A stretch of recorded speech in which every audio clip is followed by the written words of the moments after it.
Find peace within yourself. Discover calm, clarity, and inner strength. The stillness beneath the waves, Marina had always feared the silence. Not the absence of sound, but the kind that followed grief. The hush after the door slams, after the news is delivered, after the tide takes something it never returns. She had lived her whole life by the sea, a fisherman's daughter, then a sailor's wife, and finally the widow whose heart beat like a wave trying to remember the shore.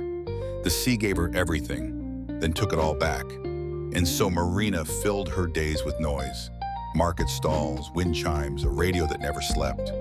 She cooked too much, spoke too loud, swept the house as if chasing away ghosts with every stroke. But the ache never left. It simply shifted its shape. One morning when the gulls called too early and her hands ached from overuse, Marina wandered beyond the docks to an old boat, half sunken and cradled by reeds. She climbed in, the wood groaning beneath her, and let herself drift where the current pleased. The sea was quiet that day, not empty, just waiting. For hours she sat there, surrounded by horizon.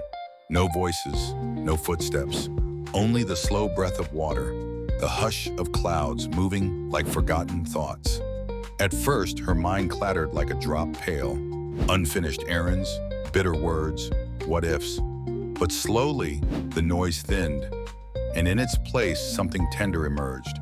Not answers, not healing, just her.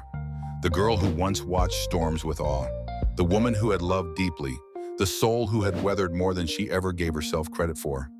And in that boat, where even the wind seemed to bow its head, she whispered aloud, not to the sea but to herself, "I've been searching for peace like it's a distant island, but all along it was the quiet inside me I was afraid to visit." She smiled, not the smile of someone who had solved everything, but of someone who had stopped running. Then gently Marina unpinned the silver brooch she'd worn every day since his passing, a gift from a younger, lighter time, and placed it in the water. Not to forget, but to release.